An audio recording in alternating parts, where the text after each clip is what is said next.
My sisters and brothers, how do I live my Christian faith? How do I feel Jesus is calling me to be a Christian, his disciple today? During the month of October, last month, you may have seen different photographs of the synod in Rome. It was very different from the synod of bishops in the past. If you have gone to any theater and you see the seating there, that's how they sat earlier. The cardinals, the big shots were right there, close down. And then the others, little archbishops, then bishops, smaller people right on top, far away. This was different. They sat in a hall like this, you remember? And they were all seated in little circles, including the Holy Father. Tables of around 10 or 11 people. One of the bishops, in the beginning of the synod, he said, I don't know how this is going to work. What? This is a synod? Everybody sitting together. Bishops and lay people and sisters all at the same table. And at the end of the synod, he said, the Spirit moved, the Spirit worked. Whether you are cardinal, whether you are layperson, all got the same time to speak. All were equal on the same playing field. My friends, what a beautiful image for us of the church. A church that walks together, that listens to each other, where priests and nuns are not above other people, but are there to help, to be of service. The church is a field hospital, says Pope Francis.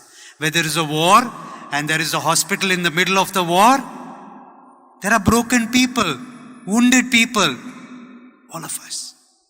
And we get both sides in the church, the good and the not so good. We have seen in the church the abuse crisis, where priests have molested children.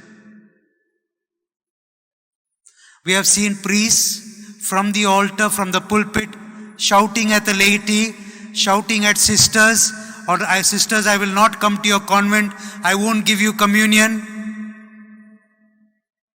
These are the evil sides of the church. Authority is misused to put people down. The prophet Malachi, you read the first reading, God, Yahweh, speaking strongly, you elders, you priests, instead of helping the people, you have been self-centered. But my friends, this is not the full picture of the church, right? That's the other side. One must not be swayed in one direction. We are called to look at the whole perspective. And you read the second reading, Paul to the Thessalonians. We get the other side of it. Paul saying, we came not only to preach the gospel, but to give of ourselves as well. We came to serve you. We work night and day so that we may not be a burden to you. Kana pina, don't worry about it. We look after ourselves. Don't need to put any money. We will look after ourselves. But we want to give you the word of God. How beautiful is that? Father spoke about Francis Xavier. He didn't come here to get any special benefits. He could have stayed in Spain. He could have been a professor in Paris. But when Ignatius sent him here, it was different. To give of himself totally for others. Let's come to the gospel. The same thing Jesus explains to people, but Jesus is angry. It's not often we see Jesus angry in the Gospels. You remember any time Jesus was angry? When? No? At the temple. Right, absolutely right. He took a whip and he drove out the money lenders, changers. They were oppressing people. They were charging high rates of commission for this. But this Matthew chapter 23, sisters, I hope you all are really worried about this, including fathers, all of us seated here. But it's for all of us. It's a deadly chapter, huh? Matthew chapter 23, Jesus is angry. He condemns the scribes and the Pharisees. The scribes are the people who interpret the law. The law are the 10 commandments of Moses and the Pentateuch. The law, these scribes took and made into many volumes. Should do this, should not do that. So much you can stitch on the Sabbath. Only this much of dal you can cook. You cannot cook on the Sabbath. So many steps you can walk. Plenty of laws and laws and laws. Scribes, lawyers. The Pharisees were called the separated ones. We will take care to make sure that every law is carefully followed. They were dedicated to that. But it also was, doing it for the wrong reasons. 3 things Jesus says today. They sit on the throne of Moses, meaning to say, it's a metaphor. Throne of Moses, meaning to say, you are in charge to teach and to administer the synagogue, the worship. Don't misuse your authority. 3 points he says. They say things, they preach, but they don't practice. Not it.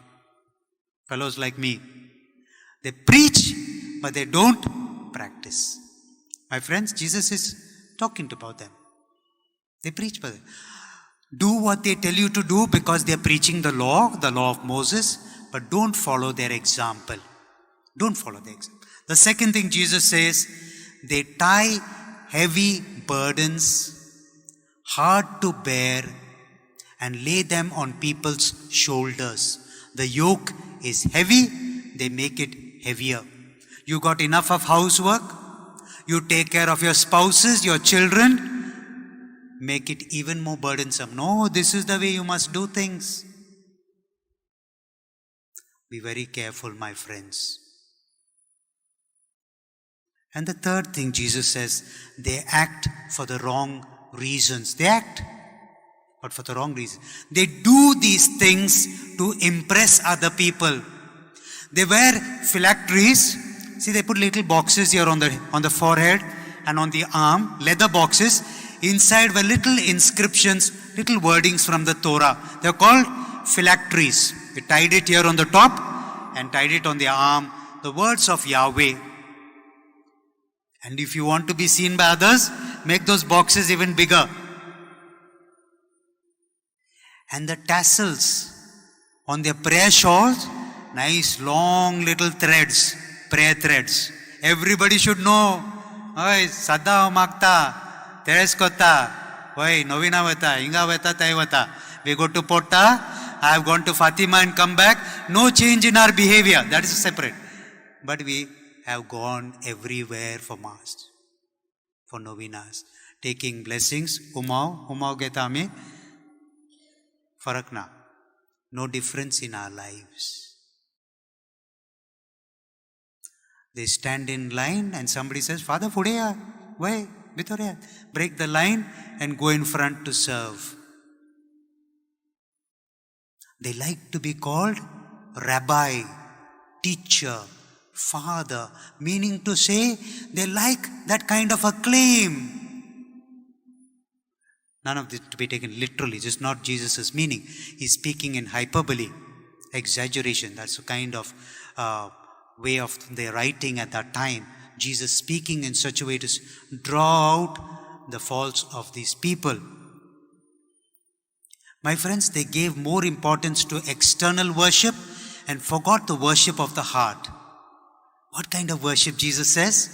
All of us, my friends, are called to an interior conversion. He says, more than all these externals, be humble. Be humble. Learn to serve. Unless you are a servant, you will never understand what it means to be a Christian, to be a disciple of Christ. And Jesus also tells them to be men and women of integrity. All of us who are here, to practice what we preach. If we are telling others to be good, if we want our children to be good, let us also be good examples. My sisters and brothers, today, as we have come here to the Mount Jesus Basilica this morning, let's pause for a moment. Jesus is speaking to all of us. He is not speaking to cardinals and bishops. For all of us. We are all called here, priests, nuns, laity, all of us. But we are called to interior conversion today. What kind of disciple am I? Am I pointing fingers at others? Or can I change myself? Can I become a better person? Will I go home today and serve my husband well? Can I love my wife instead of criticizing her cooking? Can I take care of my children with a great smile today? A call to interior conversion. Let's pause for a moment and ask for God's grace that we may humble ourselves and be good disciples of Christ. Amen.